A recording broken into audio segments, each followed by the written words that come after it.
हाय। तो अगला क्वेश्चन आपका है क्वेश्चन नंबर 2। कह रहा है क्या समीकरण x minus Y plus 1 equal to 0 एवं 3x plus 2y minus 12 equal to 0 का आलेख खींचे। इन रेखाओं एवं x अक्ष के बीच बने त्रिभुज के शीर्षों के निर्देशांक ज्ञात करें तथा त्रिभुजाकार क्षेत्र को छायांकित करें। तो सबसे पहले हम लोग को करना क्या है, क्वेश्चन को अच्छी तरह से देखना और समझना है। तो हमने तो एक लाइन में पढ़ दिया और पहले से ही सलूशन करके रख चुका हूँ। थोड़ा सा इसको समझा देता हूँ, फिर ग्राफ में आपका जिस तरह से पढ़ाता हूँ उसी तरह आगे देखता। तो सबसे पहले का है समीकरण। देखिए, इससे पहले जो भी आपको समीकरण मिलता था वह समीकरण आपको हिंदी में लिखी हुई भाषा के ठीक नीचे मिलता था, लेकिन इस बार जो समीकरण मिला है वह हिंदी भाषा के साथ मिला है। तो कह रहा है क्या, जो समीकरण x minus Y plus 1 equal to 0। तो देखिए, एक समीकरण यहाँ मिला और दूसरा समीकरण यहाँ मिला, को आलेख खींचे। देखिए, सबसे पहली नंबर बात, अभी तक आपको क्वेश्चन में जो भी मिला था उसे कहा गया था ग्राफीय विधि से हल करें, लेकिन यहाँ पे क्या बोला गया है, आलेख खींचे। तो ग्राफ और आलेख दोनों एक ही हैं। ग्राफ और आलेख दोनों एक ही है, यानी कि आलेख खींचने के लिए बोले या ग्राफ खींचने के लिए बोले तो हम उसे ग्राफ ही खींचेंगे। ठीक, उसके बाद क्या बोला, इन रेखाओं एवं अक्ष के एक्स अक्ष के बीच। अब देखिए, यहाँ पे बोला है एक्स अक्ष, तो हमने जिस समय ग्राफ खींचने के लिए सिखा रहे थे वहाँ पे आपको ये चीज़ बताया गया था, ग्राफ जब भी हम लोग खींचते हैं तो एक्स एक्सिस और वाई एक्सिस के बीच खींचते हैं। तो एक्स एक्सिस के बीच, अब यहाँ पे बोला कि एक्स एक्सिस आपको समझ में आ गया। अब बोला है ये ग्राफ जब भी बनता है तो हम लोग को अगर प्रतिच्छेदी बनेगा, कोई एक्सिस ले लेते हैं, या तो एक्स एक्सिस लेंगे चाहे वाई एक्सिस लेंगे, अगर ग्राफ प्रतिच्छेदी बनेगा तो उसमें एक त्रिभुज का निर्माण होगा। अब देखिए, यहाँ पे त्रिभुज कहते किसके हैं, तो कहा जाता क्या है, तीन भुजाओं से घिरी हुई क्षेत्र को हम लोग क्या बोलते हैं, त्रिभुज कहते हैं। क्या कहते हैं, त्रिभुज कहते हैं। यानी कि हमारी जो ग्राफ बनेगा उस ग्राफ में एक्स एक्सिस को जब लेंगे, अगर एक्स एक्सिस को लेंगे तो हमारा इस प्रकार का ग्राफ बनेगा। ग्राफ बनेगा मीन्स ये भी बड़ा होगा, ये भी बड़ा होगा और ये भी बड़ा होगा। अब ये देखिए, जब यह बड़ा आपको दिखाई दे रहा है तो ऐसे स्थिति में आपको यह त्रिभुज दिखाई देगा। जब हम इसका ग्राफ खींचेंगे तो उस समय आपको पता चल जाएगा। बस थोड़ा सा देख लीजिए, यह ग्राफ इस प्रकार होगा, त्रिभुज होगा। अब देखिए, तो त्रिभुज होगा तो ये, अब इसको मिटा अगर हम देते हैं तो यहाँ पे देखिए त्रिभुज नजर आ रहा है कि नहीं आ रहा, त्रिभुज नजर आ रहा है। अब देखिए त्रिभुज के शीर्ष, त्रिभुज के शीर्ष, तो सबसे पहले हम लोग देखते हैं यह शीर्ष के बारे में जानते हैं, तब हम जानेंगे त्रिभुज के। त्रिभुज के बारे में तो जान चुके हैं, इसके बाद शीर्ष के बारे में जानते हैं, तब दोनों को मिलाकर यानी कि त्रिभुज के शीर्ष के बारे में जाने। तो शीर्ष क्या होता है, वैसा आकृति जिसके दो भुजाओं से मिलकर बनता, वैसा आकृति जो दो भुजाएं एक बिंदु पर मिलता हो, उस बिंदु को हम लोग शीर्ष कहते हैं। देखिए, तो यहाँ पे एक भुजा यह है और एक भुजा यह इस बिंदु पर मिला, तो इस बिंदु को हम लोग क्या कहेंगे, शीर्ष कहेंगे। तो त्रिभुज में वैसे वैसे बिंदु हमारे पास तीन मिलेंगे। देखिए यहाँ पे एक दो तीन, तीन मिले ना, तो यही हमारा तीनों त्रिभुज के शीर्ष है। अब शीर्ष के बारे में जब हम जान गए, अगर यह त्रिभुज में आया तो त्रिभुज के शीर्ष कहेंगे, अगर यह आयत में होता तो हम इसको आयत के शीर्ष कहते। ठीक है, तो यहाँ पे जो शीर्ष होगा, शीर्ष के निर्देशांक, निर्देशांक क्या होता है, तो जो हम एक्स एक्सिस पर एक्स एक्सिस का मान और वाई एक्सिस का मान खींचते हैं, दर्शाते हैं, उसी को हम लोग निर्देशांक कहेंगे। अर्थात यहाँ पे जो निर्देशांक हमारा होगा वह एक्स एक्सिस और वाई एक्सिस का होगा, यहाँ पे होगा वह एक्स एक्सिस और वाई एक्सिस का होगा, यहाँ पे होगा वह एक्स एक्सिस और वाई एक्सिस का जो मान होता है उसी को हम लोग निर्देशांक कहेंगे। तो देखिए, अब देखिए ये हो गया। उसके बाद क्या बोला है, त्रिभुजाकार क्षेत्र को छायांकित करे। अर्थात क्या है, त्रिभुज का जो आकार बनेगा उस आकार को हमको पेंट कर देना है, यानी रंग देना है। अब रंग देना है तो कोई स्टाइलिश रंग से नहीं रंगना है, बस पेंसिल हो या पेन हो उससे इसमें चला देना है हमको। या तो ऐसे ऐसे करके चलाएंगे या ऐसे ऐसे करके चलाएंगे। कैसे भी चलाएंगे, लेकिन दोनों चिन्ह एक साथ नहीं मारेंगे। जिस तरह से हमने अभी डिजाइन बना दी, इस तरह से डिजाइन नहीं बनाना। या तो इस प्रकार का रेखा होगा और नहीं तो केवल इस प्रकार का रेखा, वही होगा त्रिभुज का क्षेत्र को छायांकित करना। अब देखिए क्वेश्चन आपको समझ में आ गया होगा। अब देखिए जब आपको यह समझ में आ गया होगा तो आपको ग्राफ भी समझ में आ गया होगा, क्योंकि ग्राफ पढ़ना तो आप जानते हैं, ग्राफ बनाना भी जानते हैं। फिर भी हम थोड़ा सा बता देते हैं आपको। बताना क्या है तो कुछ नहीं, बस हमने पहले ही आप लोग को कह चुका हूँ कि ग्राफ बनाते समय जो हमारा क्वेश्चन मिलेगा उस क्वेश्चन को कॉपी पे उतार लेना है और वहीं पे समीकरण 1 और 2 को दर्शा देना है। उसके बाद क्या करना है, जब समीकरण 1 और 2 को दर्शा देंगे तब हम क्या करेंगे, लिखेंगे समीकरण 1 से। क्या लिखेंगे, समीकरण 1 से। समीकरण 1 हमारा यह है, समीकरण 1 से। अब देखिए इस 1 को उठाकर इधर ले जाएंगे तो यह जाएगा माइनस में। हम आपको पहले ही बता चुके हैं जो 0 में से जो घटाएंगे वही हमारा मान बचता है, और 0 में जो जोड़ते हैं वही हमारा मान बचता है। यहाँ पे घटाव होगा इसलिए -1। अब देखिए अब x minus Y equal to -1 में जब x बराबर 0 हो तो जब हम इसको सलूशन करेंगे, इसको सलूशन करेंगे x के मान 0 रख के, तो हमारा y का मान जो आएगा 1 आएगा। ठीक उसी प्रकार जब x का मान -1 होगा तो y का मान 0 होगा। ठीक उसी प्रकार x का मान 2 होगा तो y का मान 3 होगा। फिर हम लोग का एक खांचा बनाना होगा, और खांचा में क्या लिखना है, x और y। x के मान 0 रखेंगे तो 1, -1 रखेंगे तो 0, 2 रखेंगे तो 3। ठीक इसी प्रकार समीकरण 2 से, समीकरण 2 को यहाँ पे लिखेंगे, फिर 12 को इधर ले जाएंगे तो यह 0 में से 12 जुटेगा, 0 में 12 जुटेगा तो क्या हो जाएगा, +12। फिर हम लोग को क्या करना है, जब x बराबर 0 हो तो y का मान कितना होगा, 6 होगा। जब x का मान 4 रखेंगे तो y का मान 0 होगा। जब x का मान 4 रखेंगे तो y का मान 0 होगा। जब x के मान 2 रखेंगे तो y के मान 3 होगा। फिर हमको खांचा बनाना पड़ेगा, खांचा उसी तरह बनाएंगे। जब 0 हो तो 6, 4 हो तो 0, 2 हो तो 3। आगे हमको एक ग्राफ बनाना है, ग्राफ बनाने के लिए सिखाते हैं। ठीक है, उतारिए।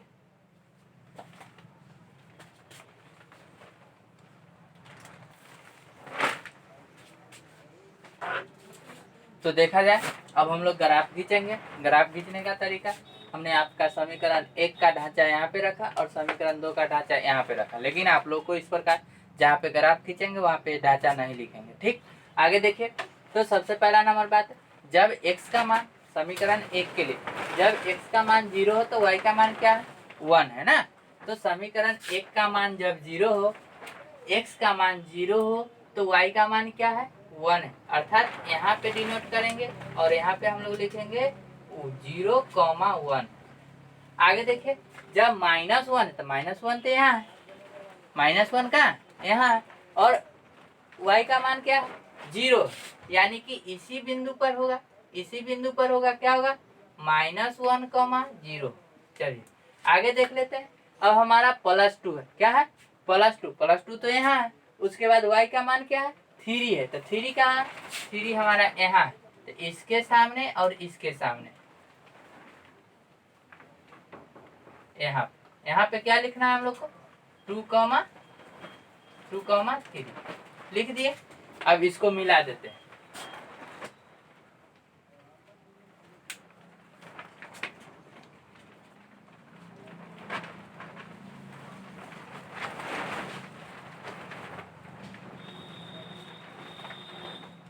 चलिए समीकरण 1 तो खींचा गया, अब समीकरण 2 को देखते हैं। समीकरण 2 क्या है, जब 0 है तो क्या, जब 0 है तो y का मान 6 है, तो 0 यहाँ, y का मान क्या है, 6 है। अर्थात यहाँ पे हम लोग डिनोट करेंगे 0,6। अब देखिए आगे, जब y का मान 4 है तो x का मान 4 है तो y का मान क्या है, 0 है। तो x का मान 4 यहाँ होगा, 0 अर्थात इस पर होगा, और यहाँ पे लिखेंगे 4,0। उसके बाद बचता है 2, 3, यानी x का मान 2 है तो y का मान कितना है, 3 है। 2, 3 यानी कि यहीं पे आ जाएगा, तो ये ऐसे ही रहेगा। ठीक है, अब देखिए यहाँ पे, अब हमको मिलाना है ना, तो मिलाना है तो कहाँ से मिलाएंगे, पहले यहाँ से मिला लेते हैं। मिला लिए, फिर यहाँ से मिला देते हैं।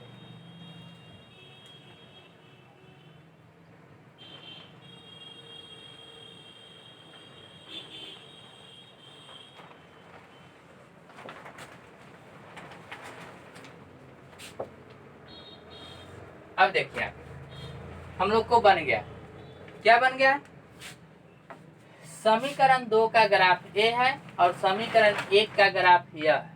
तो समीकरण 2 का ग्राफ यह है, तो इस पर हम लोग लिखेंगे समीकरण 2, क्या था समीकरण 2 हमारा, 3x plus 2y minus 12, 3x minus 2y minus 12 equal to 0। और समीकरण 1 क्या था हमारा, तो समीकरण 1 था हमारा x minus Y plus 1 equal to 0, X minus Y plus 1 equal to 0, दोनों चीजें लिख दिए। अब देखिए यहाँ पे थोड़ा सा क्वेश्चन में थोड़ा सा हम लोग पीछे जाते हैं, और पीछे जाने के बाद उसको देखिए कहा था क्या, आलेख खींचे, तो आलेख तो हम लोग खींच लिए। उसके बाद क्या बोला था, इन रेखाओं एवं एक्स अक्ष के बीच, किसके बीच, एक्स अक्ष के बीच। तो हम क्या बोले, जो अक्ष बोलेगा वही अब हम लोग तो आधार लेंगे, यानी कि एक्स अक्ष मेरा यहाँ से यहाँ है ना, तो एक्स अक्ष के बीच, यानी कि अब जो त्रिभुज हम लोग को दिखाई दे रहा होगा, देखिए यहाँ से, इस पर हम डॉट डॉट नहीं करेंगे, बस आपको समझने के लिए मैं कर रहा हूँ। यहाँ से लेकर यहाँ तक गया और यह त्रिभुज बना, बना कि ना बना, तो त्रिभुज बन गया। अब इसका निर्देशांक बताया था, तो आप इसको नाम रखना पड़ेगा, क्योंकि निर्देशांक होने के लिए नाम तो रखना पड़ेगा। कुछ भी रख दीजिए, यहाँ ए रख दीजिए, यहाँ बी रख दीजिए, यहाँ सी रख दीजिए, यहाँ पे डी रख दीजिए, यहाँ पे ई, हो गया। लेकिन हमारा त्रिभुज का जो निर्देशांक होगा, एगो ए हो जाएगा, एगो बी हो जाएगा और एगो सी हो जाएगा। यानी कि अब हमको लिखना होगा त्रिभुज ए बी सी का निर्देशांक क्या होगा, ए कॉमा 2 3, बी कॉमा कितना है -1 0, फिर सी क्या है 4 0। ए हमारा हो गया ए का निर्देशांक, शीर्ष ए का निर्देशांक, शीर्ष बी का निर्देशांक, शीर्ष सी का निर्देशांक, ये हो गया।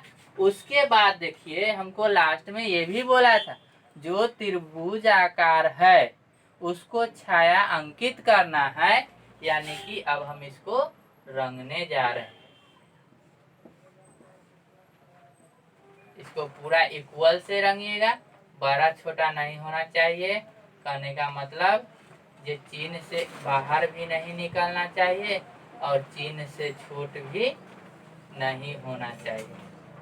इस तरह से छायांकित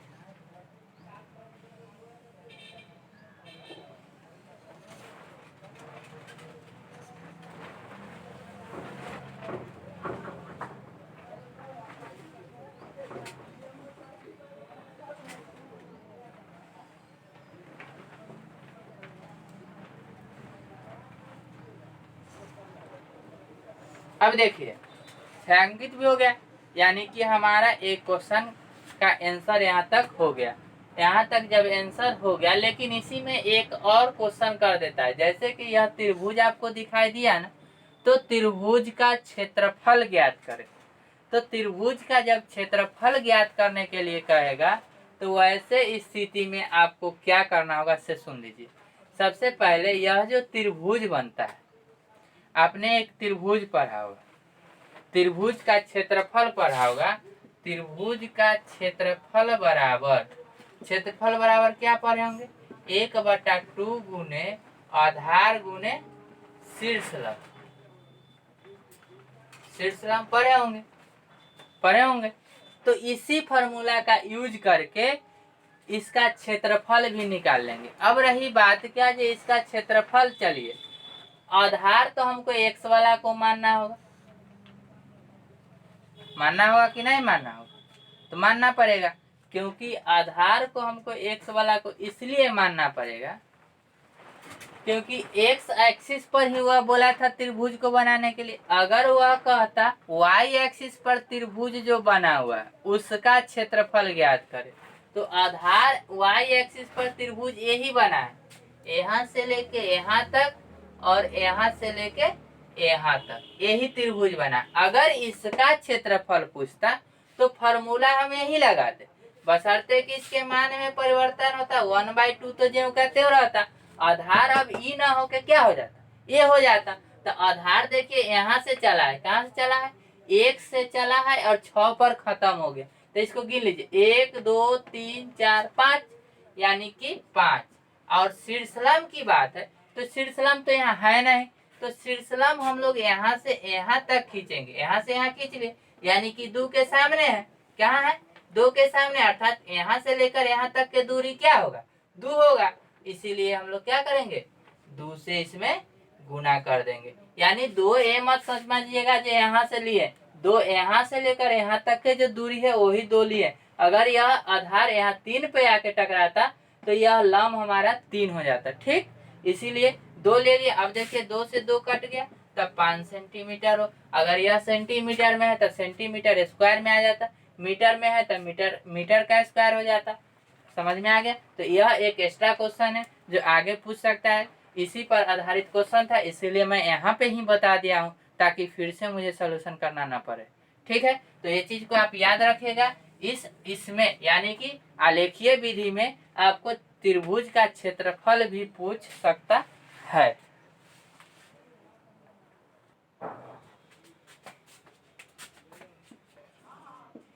क्वेश्चन नंबर 3 का टाइप देखा जाए।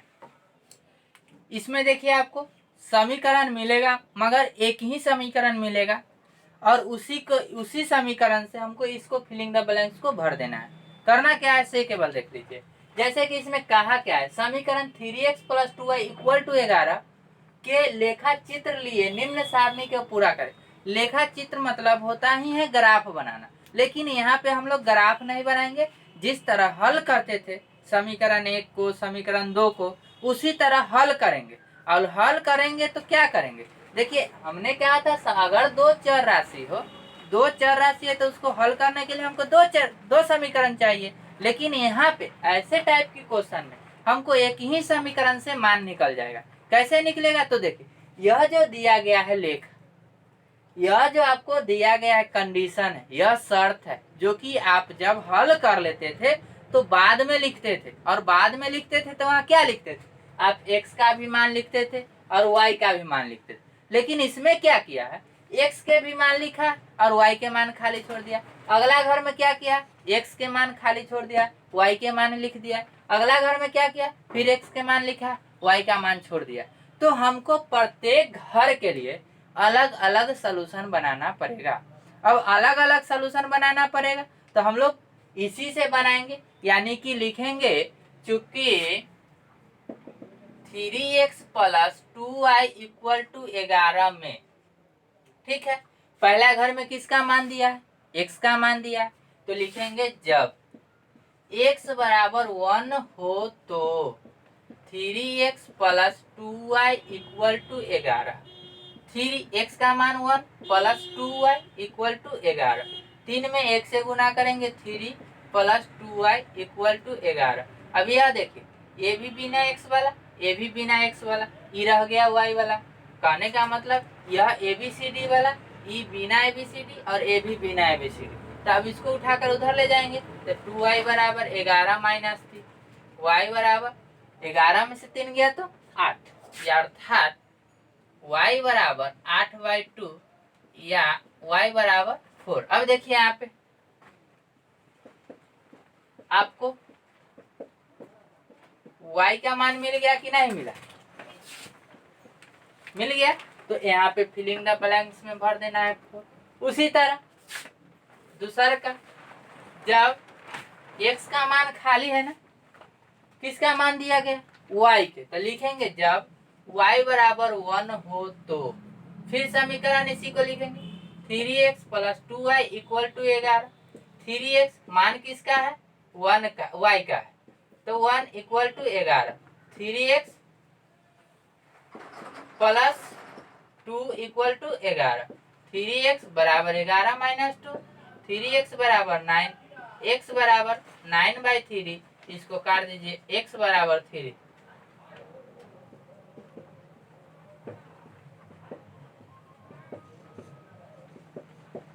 x बराबर कितना है 3। अब यहाँ पे 3 भर देंगे। अब अगले स्टेप में क्या है, तो अगला स्टेप में किसका मान दिया गया है, x का मान दिया गया है। तो लिखेंगे जब x बराबर -3 हो तो आगे देख लीजिए, समीकरण वही लिखेंगे, 2y इक्वल टू 11 या 3 multiply -3 plus 2y equal to 11 या 3 तिहाई 9 माइनस में प्लस 2y इक्वल टू 11 या 2y इक्वल टू 11 प्लस 9 या 2y बराबर 20 या y बराबर 20/2 इक्वल टू 10, इसीलिए y बराबर 10, यानी कि फिलिंग द ब्लैंक्स में क्या भरेंगे 10 भरेंगे। तो इस प्रकार हमारा क्वेश्चन खत्म हो रहा है ग्राफीय विधि से।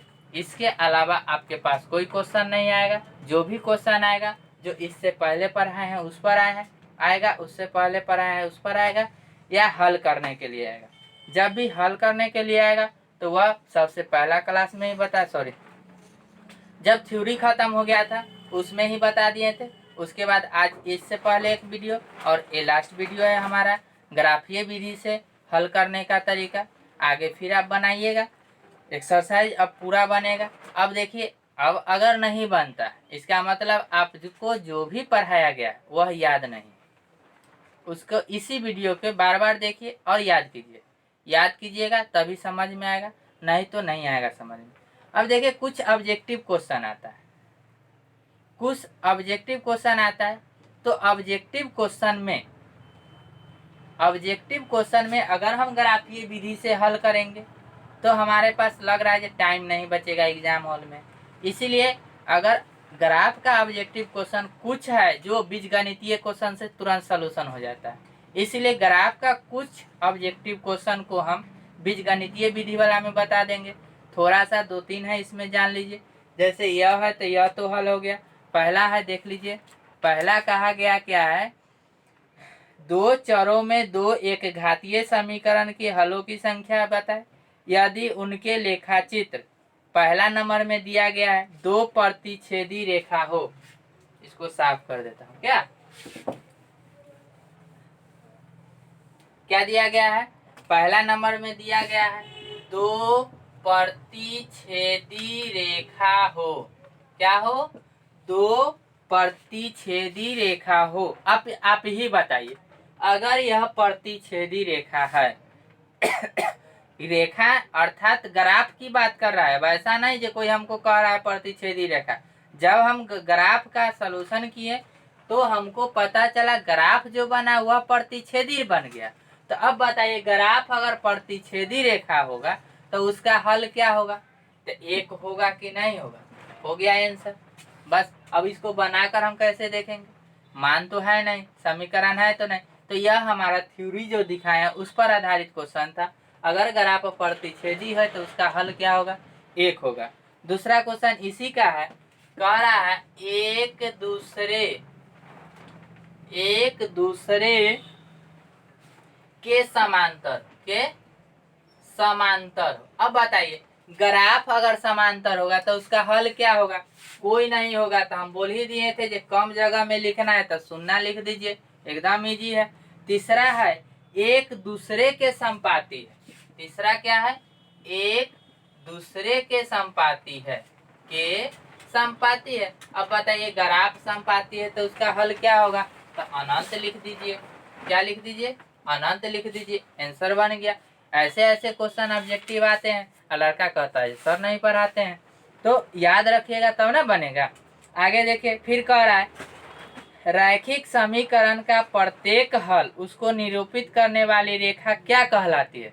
तो रैखिक समीकरण का प्रत्येक हल बोल रहा है, यानी कि रैखिक समीकरण जब ग्राफ बनेगा, ग्राफ इसी प्रकार होता है। तो अगर इसका प्रत्येक हल की बात किया जाए तो कभी ना कभी समांतर आता है, अन्यथा कभी तो आपका ज्यादातर अगर हल मिलेगा तो आपको इस प्रकार का फिगर बनाना पड़ेगा, कभी इस प्रकार का फिगर बनाना पड़ेगा। तो ऐसे स्थिति को हम लोग क्या कहते हैं, यह जो रेखा खींचा जाता है इसे वक्र रेखा कहा जाता है। इसीलिए हमारा आंसर क्या होगा, अगर हल निरूपित करेगा तो वह रेखा क्या होगा, वक्र रेखा होगा। ठीक है, आगे देखिए, कह रहा है रैखिक समीकरण का ग्राफ किस प्रकार का होता है। रैखिक समीकरण का ग्राफ किस प्रकार का होता है, तो अभी आपको हमने बता दिया है।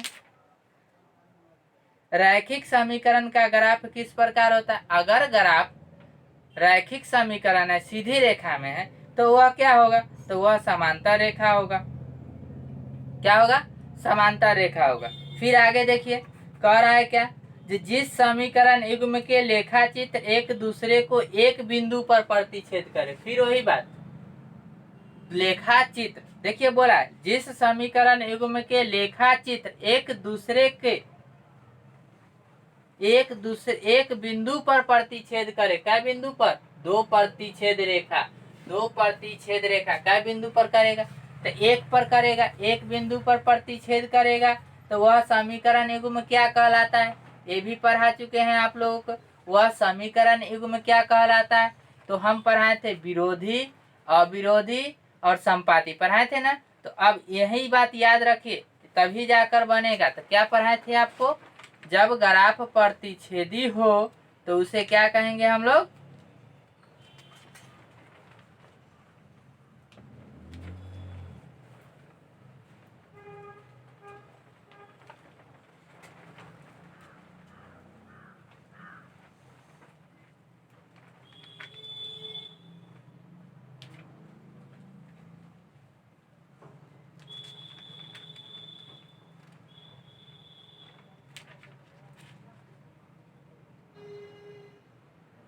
क्या पढ़ाए कहे थे, अविरोधी होगा।